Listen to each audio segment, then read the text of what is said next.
Welcome back to another episode of TheWorryWartGamer. Before I begin, this is Yoshi's Crafted World, and if you're looking for something that's just so well done, a platformer that's creative, that's unique, for all ages. If you're young, there's something here for you. If you're older, there's a lot of depth to it and exploration and gameplay elements that go from 2D to 2.5D to 3D.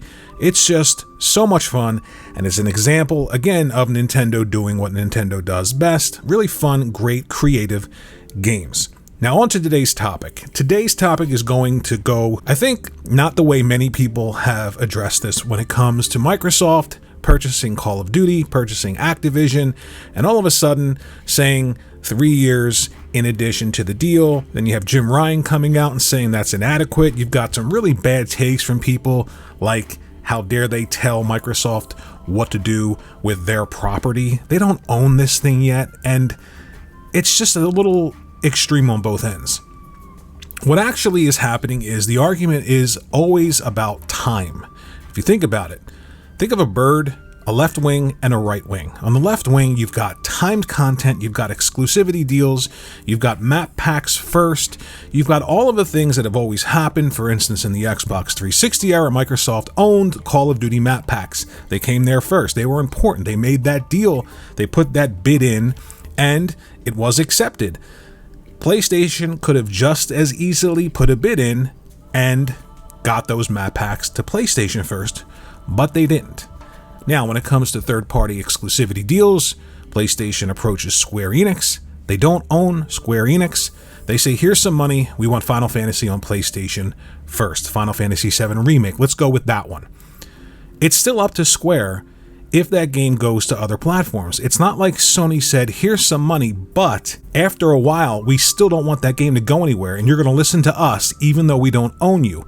Now, there are relationships built up over time between manufacturers and publishers like PlayStation and Square Enix. There are certain genres of IPs that just do much better on platforms.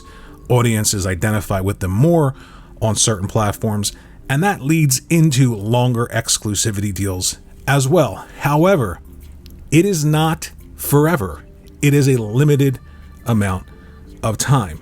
And if it does last longer than it should, or longer than you feel it should, there's still a possibility that it can go to other places because no one owns it. No one's buying the company and taking it away. Now, let's look at what Sony did with Bungie. Destiny's everywhere. They purchased Bungie. They own Bungie. Is Destiny going to leave Xbox in the next 3 years? Probably not. However, that's an example of them buying something that used to exist everywhere, and now they can allow it to exist or not allow it to exist. With Microsoft, they come in and they say, Call of Duty is not something we created. It's something that's existed forever almost in the console space. It's something that's been on multiple platforms forever, and we would like an exclusivity deal that lasts forever because we're buying the publisher. Now, we're going to give it to you for 3 more years. However, eventually, it will disappear from your platform forever. So it's very easy to look at the bird and see 2 wings, a left wing and a right wing, and just say, well, it looks like a bird, so it's a bird. You've got to pay attention to the differences.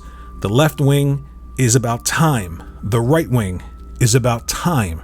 The difference is one is limited and one is forever. Now, you could also make the argument that even those limited deals damage a competitor's brand because, say, Final Fantasy always comes to one platform first, even though the audience on that platform identifies with that type of game more. Over time, people become conditioned to the idea that, well, this game is going to appear on this platform first, and then eventually, most people just think that game is an exclusive, de facto exclusive for that platform, so that damages a brand. Even though it's not forever, like buying a publisher and taking it away, it still has a damaging effect on a brand. And you'd be right in assuming that or saying that. I'm looking at this from both sides, which many people just don't want to do.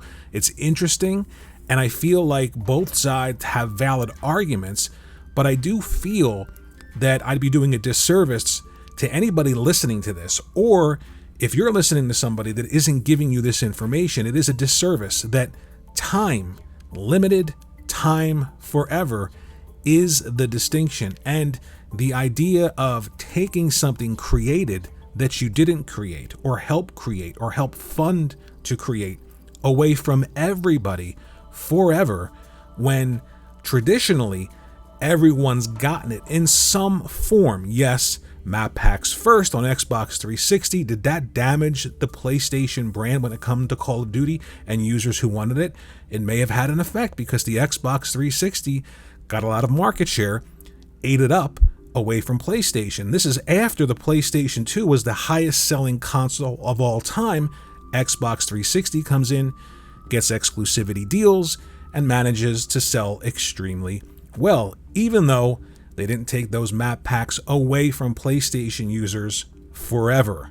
So that's the distinction. Microsoft is taking Call of Duty away from an audience forever. It doesn't matter that they're being nice and they're saying you can have it for 3 more years. There is a distinction. I'm not here to tell you one is better than the other or one company is better than the other. I'm just trying to look at this from both sides and give you an accurate representation of what is actually happening behind the scenes when it comes to this acquisition. So Sony did things in the past with exclusivity deals that could have damaged competitors' brands with limited timed content. Microsoft did that as well with the Xbox 360. Now things are a little bit different. We're buying whole publishers and we're taking content that traditionally was always available, even if a certain amount of time had to pass or a certain amount of content was missing for a limited amount of time. Eventually, that content came to everyone. We're in an area now where it's going away forever. Whether or not that's good, whether or not that's bad, whether or not you even see that distinction or want to admit that there is a distinction, that's not why I'm here. What's interesting to me is eventually we're going to get to the point where no matter who owns what, no matter who takes something from somebody else, you've got to create something as well. And when your first party really starts to get going, you've got to highlight strengths and creativity. So buying things is great, buying talent is great, buying IPs that are already established and hoping that that continues into the future is great. But eventually, it's about new. What are you doing? What are you creating? Are you willing to do more than just maintain the status quo? Are you willing to create something that blows people away in addition to keep all of the regular things going like Call of Duty, like Halo? We have to wait to see if things like Fable and Perfect Dark are actually really good games, really brand new IPs that set a benchmark in terms of quality, in terms of graphics, sound, gameplay. That's ultimately what's important. Maybe it's not though. Maybe I am wrong. Maybe just getting people in an environment, running around, playing Call of Duty is enough. I don't know. This video is just to give you that distinction between time, forever, and limited. Talk about what Microsoft has to do in the future in regard to not just purchasing things, but actually creating things. Be interested to know what you think. Let me know in the comments section below. If you could, like and subscribe, and I'll see you in the next video.